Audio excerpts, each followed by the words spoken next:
Hello and welcome to the Business Standard Morning Show. My name is Ishan Gera and here are the stories for the day.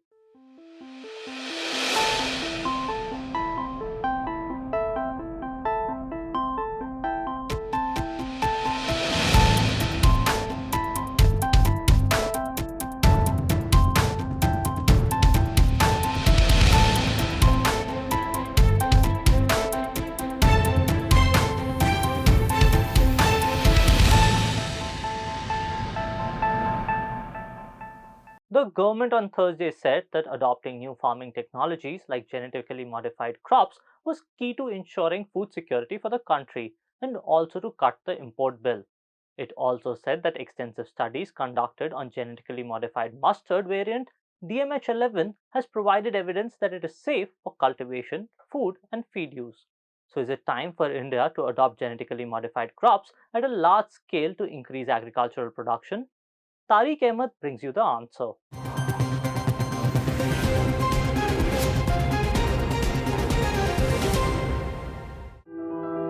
Debates around genetically modified crops are not new in India. For example, BT brinjal had raised questions around its ecological impact, the effect on humans upon consumption, and the potential increase in yield. Now, the genetically modified variant of mustard, DMH11, has the approval for environmental release by the Genetic Engineering Appraisal Committee, or GEAC. But the Supreme Court of India, in its series of hearings over the past few weeks, has asked the centre to spell out whether there was any compelling reason for the release of GM mustard. The Apex Court of India has been deliberating on the need and purpose of granting environmental approval to GM mustard by the GEAC.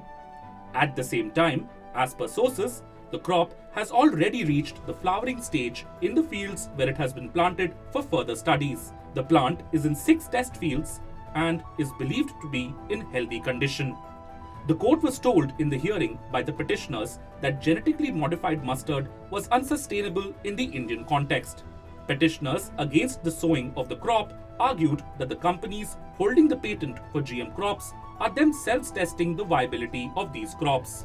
Meanwhile, around 30% of India's estimated annual consumption of edible oil comes from sources that are directly or indirectly produced from genetically modified crops. It has been reported that BT brinjal is also being illegally cultivated in several Indian states.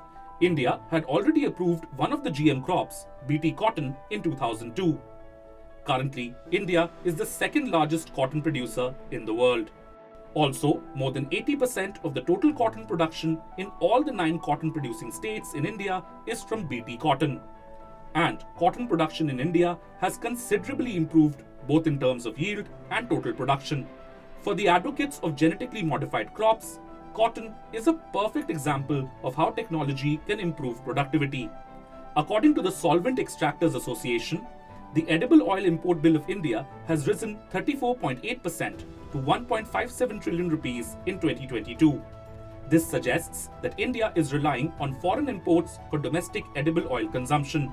With mustard being the most consumed edible oil in India, the scientist behind the GM mustard variant, Deepak Pental, argues for the introduction of GM mustard as a solution to match up the edible oil demand in the country. Well, we have a serious deficit of edible oils. Last financial year, around 156,000 crore worth of edible oils were imported, which is a great shame because we are still agriculture dependent country in many ways, and with more than 47% of the population on farming. So farmers are not getting enough incomes. We need to move forward for disease resistance, for increasing the yields, for being prepared for the climate change. So why not now? The argument against GM crops has been active in India. Organizations like GM Free India are at the forefront of battling against the introduction of GM crops in the country. Their concerns are based on the short and long-term ecological impact and the lack of regulations in India for managing the GM crops. BT brinjal may still be illegal on papers, but it is already being cultivated in several Indian states. We can achieve self-reliance by looking at technologies that are non-seed based. There are a lot of agronomic technologies where something like system of mustard intensification or zero tillage mustard cultivation, or even better seed treatment practices of mustard seed. There's a lot of research out there that is showing that yield of oilseed crops can be improved if you reduce the technology gap between what is already known to improve yields through non-GM methods and what farmers are right now practicing. You can reduce that technology gap, technology knowledge and adoption gap, basically. And for every problem that we have, we can't, unscientifically think that a seed technology will solve the problem. There are many, many things that get solved by policy incentives. Why do we have such low import duties on oil seed and oil imports, for instance? When you do that, you're pricing out your own farmers in the domestic market, and they are not incentivized to produce oil seed crops anymore. We need cultivation incentives. We need better MSP to be given, which is on par with good market prices. And you need definite procurement. That's when farmers will produce more oil seeds. There are many things that can be done on the policy and non-GM, non-seed technology front, which can improve production and yields of oil seeds in India. It is nobody's case. It would be completely foolish for an entire country to say unscientifically that without GM technology, we will not be able to bring down India's import of edible oils. We already have hybrids, and we did not bring down edible oil imports. That is the simple answer. While the long-term impacts of genetically modified crops on the environment and food chain are still uncertain, a section of the agricultural sector in India is optimistic about the short-term benefits of boosting crop yields. There can be no doubt that the future of agriculture will be based on science. This will hold true if the country wishes to cut down on import dependence when it comes to edible oils. As such, while doubts may remain, can India really afford to miss the bus on GM crops?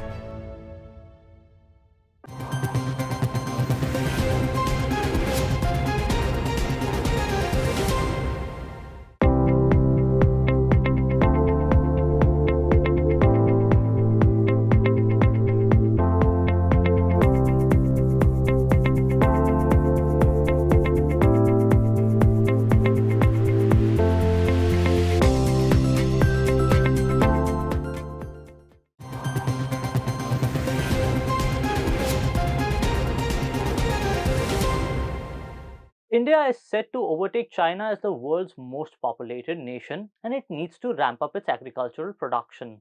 Adoption of GM crops may help the nation ensure food security for all. Meanwhile, the neighboring country is also ramping up tests and health infra as COVID is spreading again. What does it mean for India?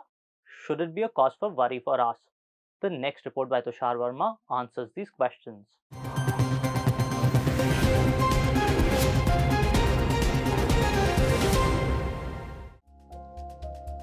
China's Xi Jinping recently managed to convince Congress to give him a historic third term. But outside the walls of the Great Hall of the People, resentment has been brewing against his zero-tolerance approach to COVID-19 for a while.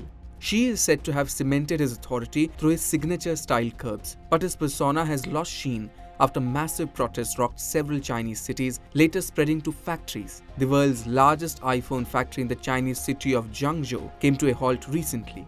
The wave of protests forced the Chinese government to take a U-turn, and it was such that the country even deactivated the national COVID-19 tracking app that kept a tab on people's movement.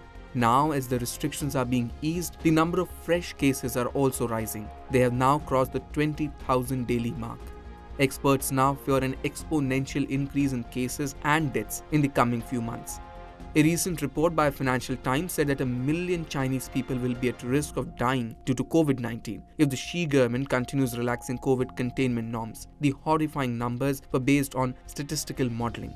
The zero COVID policy followed by China was not well thought out. The World Health Organization had previously voiced concerns over it and said it was not sustainable considering the behavior of the virus. I think the zero COVID policy was one that should have been abandoned a lot earlier, because once we got Omicron, that has a very short incubation period, a high rate of transmission, and is able to infect people who have been vaccinated or infected before, zero COVID was no longer going to be an option.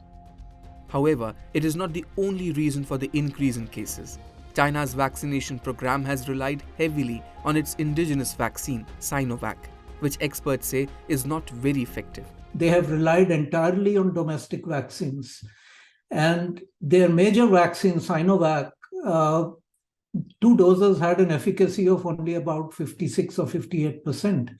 But in 2 to 3 months' time, that efficacy went down to about 29%, which is practically no effectiveness in terms of protecting people from severe disease. So, I think they have very unwisely followed a policy backed up by tools that were not adequate.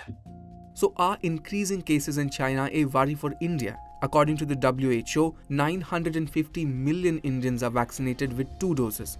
90% of the adult population is also fully vaccinated. This undoubtedly provides a strong layer of immunity from the infection. In fact, unlike China, India's daily caseload has decreased to less than 300 a day. Daily deaths are now in single digits. Although India's vaccination reach is high, it has fallen back on booster doses that are essential for protection of the elderly and people with low immunity. India has done very well on its vaccination, but India has done very poorly on boosters. India has used high levels of vaccination, but India has also not gone for the strict zero COVID, which means that as people get infected, it's more than a booster. So what we have in India is what we call hybrid immunity, meaning immunity coming from, let's say, 2 doses of vaccines plus 1 infection. India's central government had recommended all the states to relax all COVID norms earlier this year. On November 21, the Covid-19 Technical Advisory Committee relaxed all restrictions for international travel. But with increasing cases in China, India is debating whether to reinstate restrictions or wait and watch how the events unfold. So where we are in India today is that we have a very high coverage of the primary series of immunization. We have much lower booster or precautionary dose coverage. But we also know that up to about 90% of our population has had natural infection. In China, that level is very, very low. And in India, I don't think that we should go back to travel restrictions.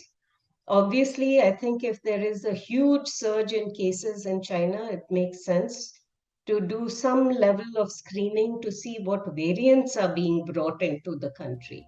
Meanwhile, K. Srinath Reddy, former president of the Public Health Foundation of India, said zero COVID policy of China was an ill-fated policy that tested the patience of the Chinese people. He said mass testing alone will not help as it did during the initial period of COVID, as several people will be asymptomatic. Reddy also said that new variants will go undetected, leading to false negatives. He emphasized on the importance of masks and ventilation to reduce transmission. Citing India as an example, he said while testing has gone up, case counts and hospitalization have not. This is a testament to vaccines preventing severe disease. Reddy called for scientific adaptive social behavior to counter the virus's challenges, unlike China's stubborn adherence to the zero COVID policy. Unlike 2020, India is now better equipped to face the pandemic. The vaccinations have reached a large majority of the population. However, India should ramp up its booster vaccination to safeguard its elderly population. Millions of doses that expired recently should have been better utilized.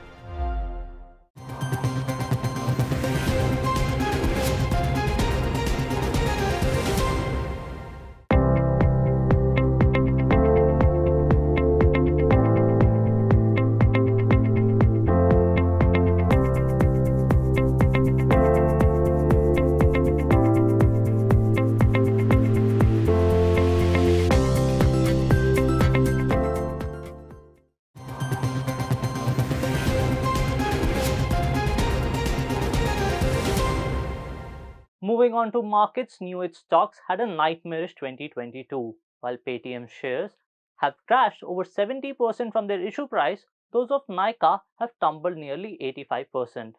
These companies have now announced buyback and bonus issues likely to support their crumbling stock prices. But analysts feel 2023 may bring more pain for some of these stocks. Nikita Vashisht explains in our next report.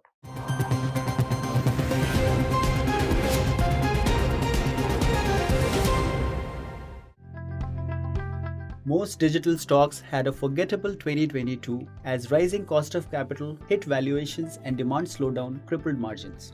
Globally, Nasdaq index has lost around 29% so far in 2022, with Fangman stocks down up to 66%. Back home in India, Paytm, Policybazaar, Zomato, and Nykaa have been the worst hit, falling up to 60% so far this year. While the Nifty IT index has slipped 25%, the Nifty 50 index has moved up around 6.5% during this period. Independent market analyst Ambarish Baliga says new age stocks have crumbled as secondary and private markets value a company differently.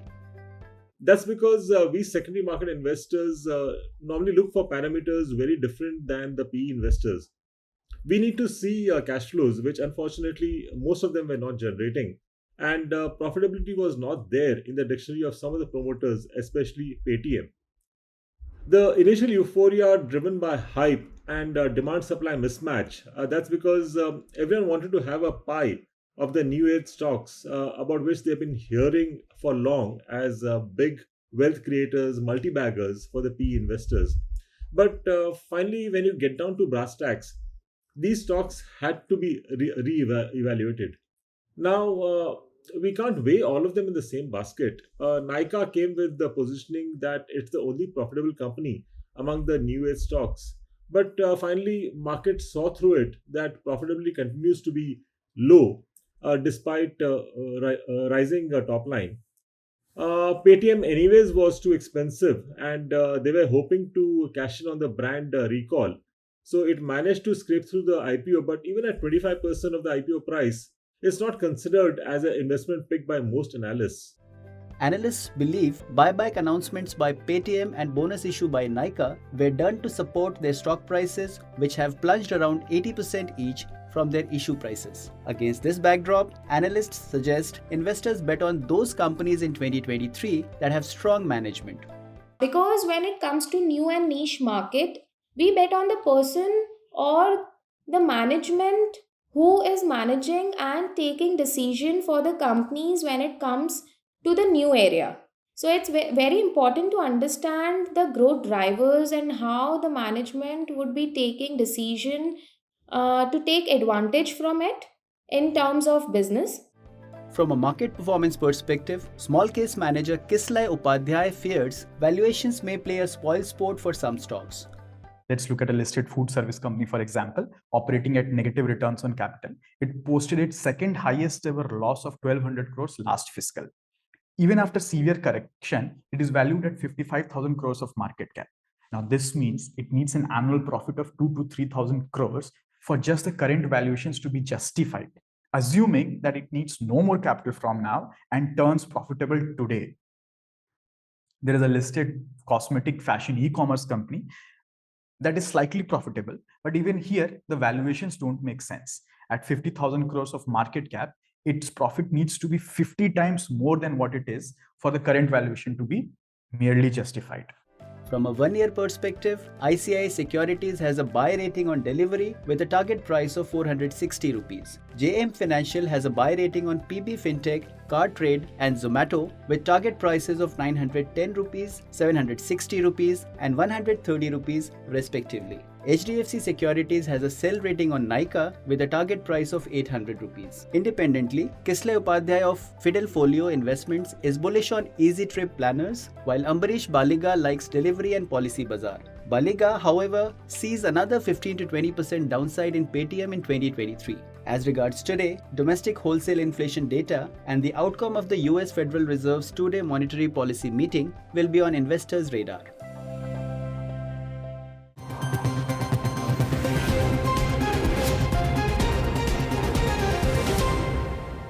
Recent assembly elections in two states failed to stir any wave in the markets. but it did help AAP qualify for the national party status.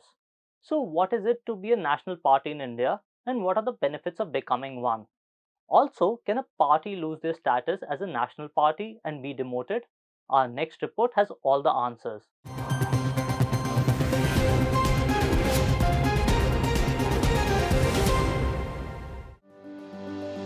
Aam Aadmi Party chief Arvind Kejriwal had claimed that a storm of change was going to sweep Gujarat. In the run-up to the polls there, he had predicted at least 92 seats for AAP. But as the dust settled, the party managed to win just 5 seats and a vote share of about 13%.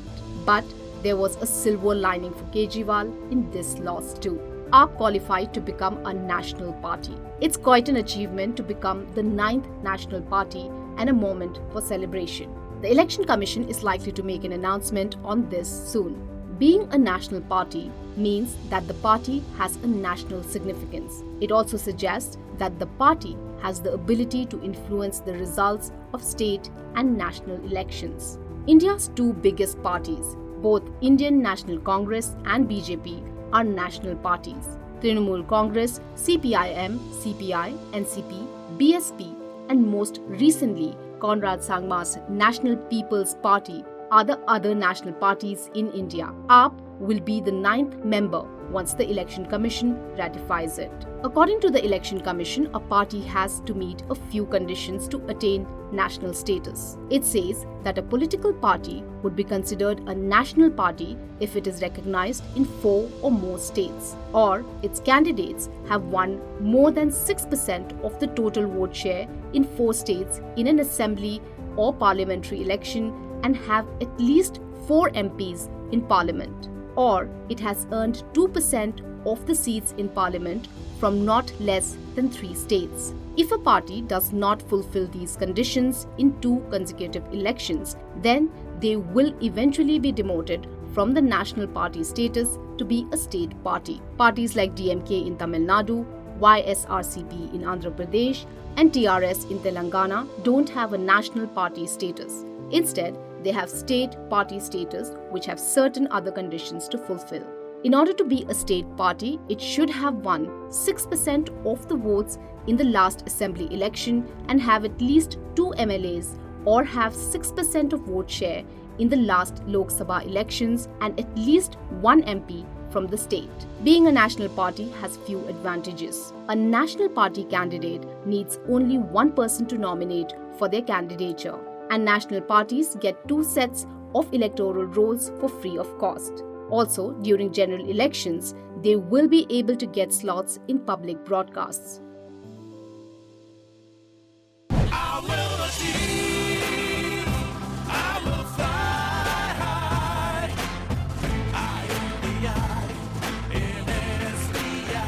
I'm backed by the nation's trusted bank, SBI, the banker to every Indian. Meanwhile, experts have said that even if a few MLAs ditch up for some other party, it will not stop the Kejriwal-led party from becoming a national party.